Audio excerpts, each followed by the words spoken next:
don't toss that. You can make grilled cheese with that bread. Freezing foods is a convenient and cost-effective way to extend the shelf life of many foods. However, this process is not without pitfalls. So stay out of the cold by avoiding these 10 big mistakes everyone makes with frozen foods. Freezing the wrong foods. I guess it's goodbye chunky lemon milk. Freezing foods to extend their shelf life is a great way to get the most out of the food you buy. The problem is that not all foods react well when they are put in the freezer. It might not always be obvious which foods are all right in the deep freeze and which ones are not. The types of foods that are on the top of the list of foods that shouldn't be frozen are dairy products. This includes milk, cream, cheese, and yogurt. If you freeze these foods, you'll ruin the texture and even the taste in some cases. The longer they're in the freezer, the more they will be compromised. The no dairy in the freezer rule might come as a surprise to some people because we all know ice cream does pretty well when it's stored in the freezer, and it's a dairy product. How good is that? Dairy products aren't the only items to avoid putting in the freezer. Fruits and vegetables that have a high water content do not do well when frozen. Some of the foods that aren't frost-friendly include lettuce, potatoes, oranges, grapefruit, lemons, as well as many herbs. This produce is best when bought fresh and kept in the refrigerator, so just eat them up before they spoil. Bad containers. Okay, for lunch today, you've got salmon.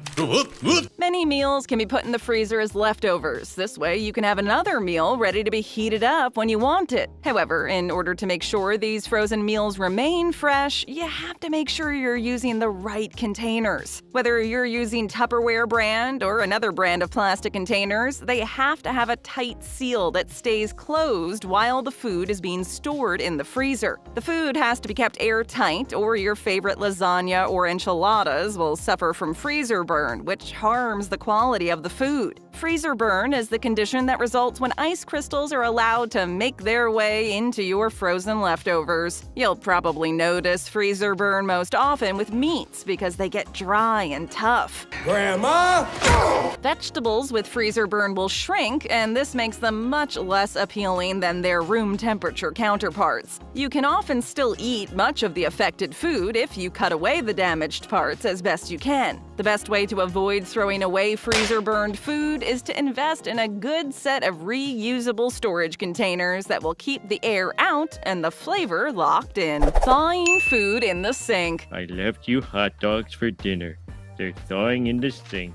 Frozen food must be taken out of the freezer and thawed out before you can eat it. There is a right way and a wrong way to do this, and it's one of the big mistakes everyone makes with frozen food. Too many people will simply leave those chicken breasts or steaks in the sink all day to thaw. They want to make sure they are thawed out enough to cook for dinner, but there's a problem with leaving them out. According to food experts, it is much safer to thaw frozen food in the refrigerator instead of leaving it on the counter or in the sink. The experts warn of a danger zone temperature that puts the thawing food at risk. This is dead.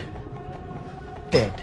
When food sits in the 40-degree to 140-degree range for too long, it can cause problems for you and your family. If you cook food that has been sitting out too long, you're risking food poisoning. Leaving food out to thaw clearly isn't safe, but there are several methods to thaw food besides using the refrigerator. You can take the food out of the freezer and submerge it in a bowl of cold water, or you can put the food in the microwave and press the defrost button. Both options work fairly well and will help you to avoid an unfortunate illness. Mushy vegetables.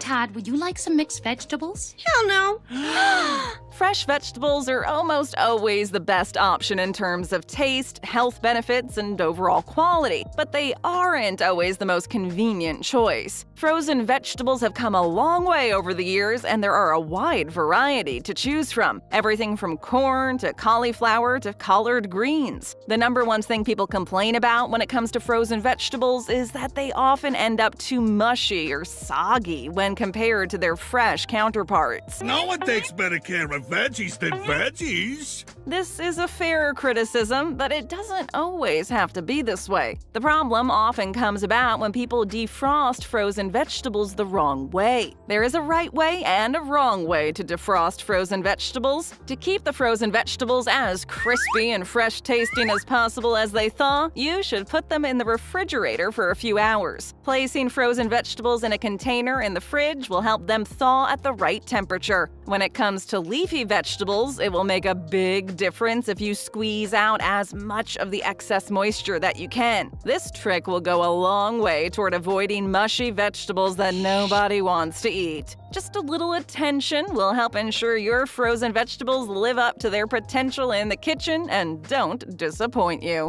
Wrong temperature. I'm not talking to you. You broke my fridge.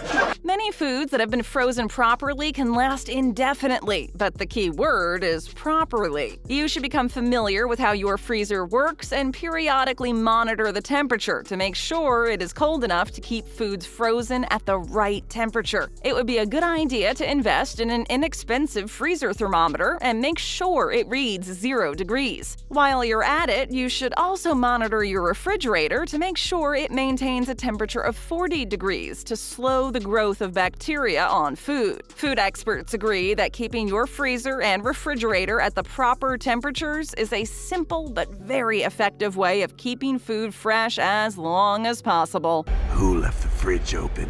It's important to note that while refrigeration slows the growth of bacteria, freezing food does not. Bacteria lies dormant in frozen food, but it wakes up when it's thawed. This is why you need to thaw frozen food properly and cook it in a timely manner. You have to put the food in the refrigerator to thaw, but you are still better off cooking it sooner rather than later. Just keep your eye on your freezer's temperature and you'll get the most out of all of your frozen foods.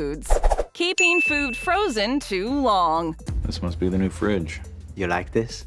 Look, it has a screen so you can see all the food that's inside. We know that keeping food in the freezer is a great way to store it to keep it from spoiling. Although a lot of foods can be kept frozen for quite a while, this doesn't mean you can keep them frozen indefinitely. Try not to forget when you put that pork chop in the freezer, because keeping food in the freezer too long is a big mistake. Regardless of whether you put some leftover macaroni and cheese in the freezer or a big bag of chicken wings, you have to be aware that there is a limit to how long any food can remain in the freezer and still remain appetizing.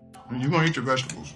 We will sit down here all night. Food won't be unsafe to eat, even if it comes out of a long, deep freeze, but the quality will definitely decrease. Vegetables and meats are the kinds of foods that tend to degrade in quality the longer they sit in the freezer. Different kinds of foods have different freezer lives, and some just shouldn't be frozen at all. The good news is that with a little bit of research, you can find out how long your favorite foods can stay in the freezer. If you label your frozen foods with the date you put it in, you can easily keep track of how long it's been in the deep freeze, so you'll know when you should take it out and eat it.